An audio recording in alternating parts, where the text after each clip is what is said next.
ఛానలుకి స్వాగతం. ఈ రోజు ఈ వీడియోలో మనం కన్యా రాశి వారి యొక్క జాతకం గురించి తెలుసుకుందాం.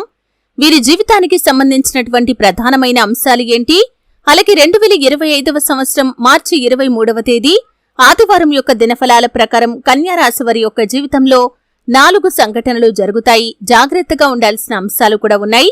ఈ పూర్తి వివరాలు అన్ని కూడా ఈ రోజు ఈ వీడియోలో వివరంగా తెలుసుకుందాం. వీడియోలోకి వెళ్లే ముందు మా చిన్న రిక్వెస్ట్ ఏంటంటే, ఇదివరకు మా ఛానల్ మీరు అనుకున్న పనులు కాక బాధపడుతున్నారా? శ్రీ కొమరవెల్లి మల్లన్న స్వామి జ్యోతిష్యాలయాన్ని సంప్రదించండి. ప్రేమించిన వారు దూరం కావటం, భార్యాభర్తల మధ్య సమస్యలు, డబ్బు సమస్యలు, కోరుకున్న వ్యక్తి దగ్గరికి రాకపోవటం, వ్యాపారంలో నష్టం రావటం, చదువు, ఉద్యోగ సమస్యలు, ఇంకా ఎటువంటి సమస్యలు ఉన్నా తీరని సమస్యలకు కూడా ప్రత్యేకంగా శ్రీ మల్లన్న స్వామి ఆశీస్సులతో జ్యోతిష్యం చెబుతున్నారు. దూరంలో ఉన్నవారు ఫోన్ లేదా వాట్సాప్ ద్వారా సంప్రదించండి. Phone number 8897741766. సబ్స్క్రైబ్ చేసుకోనట్లయితే సబ్స్క్రైబ్ చేసుకోండి. అలాగే పక్కనే ఉన్న గంట సింబల్ మీద ఆల్ అప్డేట్స్ ని క్లిక్ చేయండి. అప్పుడే మేము అప్లోడ్ చేసే ప్రతి వీడియోకి మీకు నోటిఫికేషన్ అనేది వస్తుంది. ఇక వివరాల్లోకి వెళ్తే కనుక కన్యా రాశి అనేది రాశి చక్రంలో 6వ రాశి.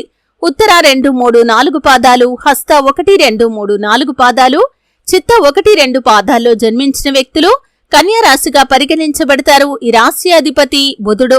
ముందుగా వీరి యొక్క వ్యక్తిత్వాన్ని మనం గమనిస్తే కన్యా రాశి వారు చాలా సిస్టమాటిక్ గా ఉంటారు. అలాగే ప్రాక్టికల్ మైండ్ ని కూడా కలిగి ఉంటారు. రహస్య స్వభావాలు కూడా. మనసులో ఉన్నది బయటికి చెప్పటం వీరికి అస్సలు నచ్చదు. వ్యవహార విషయాలను కూడా తమదైన శైలిలో తెలియజేస్తారు. భవిష్యత్తు గురించి ప్రణాళికలు కూడా చక్కగా వేసుకుంటారు.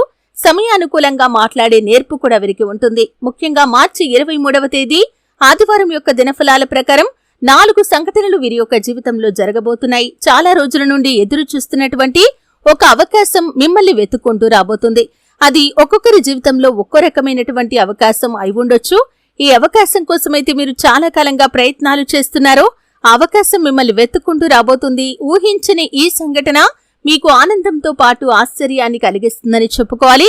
ఎవరి దగ్గర నుండైనా డబ్బులు పొందుకోవలసి ఉంది, ఆ డబ్బులు వసూలు చేయటంలో విఫలమవుతున్నారో వారి యొక్క జీవితంలో కూడా వారే మీ దగ్గరికి వచ్చి తిరిగి డబ్బులు చెల్లించే అవకాశాలు కనిపిస్తున్నాయి. ఇది మీకు చాలా ఆశ్చర్యాన్ని గొలిపేటటువంటి సంఘటన.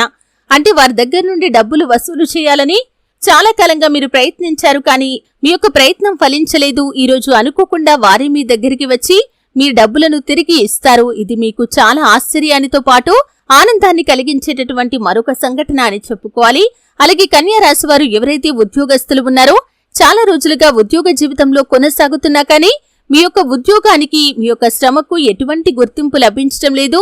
దీని కారణంగా మీరు చాలా నిరాశ నిస్పృహల్లో కూరుకొనిపోయి ఉన్నారు. అటువంటి వారి యొక్క జీవితంలో కూడా అద్భుతం జరగబోతుంది. మీ పనిని, మీ యొక్క శ్రమను మీ యొక్క పై అధికారులు గుర్తించి, అలాగే మీ యొక్క తోటి ఉద్యోగస్తులందరితో కూడా మీ గురించి గొప్పగా మాట్లాడతారు. ఈ సంఘటన మీకు చాలా ఆనందాన్ని, ఆశ్చర్యాన్ని కలిగిస్తుందని చెప్పుకోవాలి. అలాగే ఈ కన్యా రాశి వారు ఎవరైతే చాలా రోజులుగా విదేశాలకు వెళ్లడానికి ప్రయత్నాలు చేస్తూ ఆ ప్రయత్నాలు సక్సెస్ కాక నిరాశలో ఉన్నారో వారి యొక్క జీవితంలో కూడా అద్భుతమైన ఫలితం అయితే రాబోతుంది. ఖచ్చితంగా అవకాశం మిమ్మల్ని వెతుక్కుంటూ రాబోతుంది. ఇది మీకు చాలా ఆశ్చర్యాన్ని, ఆనందాన్ని కలిగించేటటువంటి సంఘటన అని చెప్పుకోవచ్చు. ఈ విధంగా ఈ యొక్క కన్యా రాశి వారి యొక్క జీవితంలో ఊహించని 4 సంఘటనలు ఈ యొక్క మార్చి 23వ తేదీ ఆదివారం యొక్క దినఫలాల్లో ఉండబోతున్నాయి. అలాగే జాగ్రత్తగా ఉండాల్సినటువంటి కొన్ని అంశాలు కూడా కనిపిస్తున్నాయి. ముఖ్యంగా ఉద్యోగస్తులు, మీ యొక్క తోటి ఉద్యోగస్తుల వల్ల మీరు చెయ్యని పొరపాటుకు నిందలు భరించాల్సి వస్తుంది. జాగ్రత్తగా ఉండండి. మిరుగు పొరుగు కుటుంబ సభ్యులు కూడా మీకు క్లోజ్ గా ఉండేటటువంటి వ్యక్తులతో మీకు చిచ్చు పెట్టడానికి ప్రయత్నం చేస్తారు. ఒకరి గురించి మరొకరి దగ్గర ప్రస్తావించకండి. అనవసరమైన వార్తలకు, అనవసరమైన చర్చలకు ఎంత దూరంగా ఉంటే అంత ఉత్తమం. ఈ విధంగా కొన్ని ప్రతికూలతలు కూడా ఈ రోజు దినఫలాల్లో మీకు ఉన్నాయి. అయితే ప్రతికూలతలను అనుకూలంగా మార్చుకోవడానికి శివారాధన తప్పనిసరిగా చేసుకోండి. అలాగే కన్యా రాశి వారు హనుమాన్ చాలీసా పఠించండి, దుర్గా చాలీసా పఠించండి. మీ శక్తి మేరకు దాన ధర్మాలు చేయండి. అపారమైన పుణ్యఫలాన్ని మీరు ఖచ్చితంగా పొందుకుంటారు. ఆర్థిక స్థితి అనుమతిస్తే ఒక దేశీయ గోమాతను దానం చేయండి. ఆవును దానం చేయటం ద్వారా కూడా అపారమైన పుణ్యఫలాన్ని మీరు ఖచ్చితంగా పొందుకుంటారు. చూసారు కదండి. వీడియో నచ్చితే ఖచ్చితంగా లైక్ చేయండి. మరిన్ని మంచి మంచి వీడియోల కోసం ఇప్పుడే మా ఛానల్ ని సబ్స్క్రైబ్ చేసుకోండి.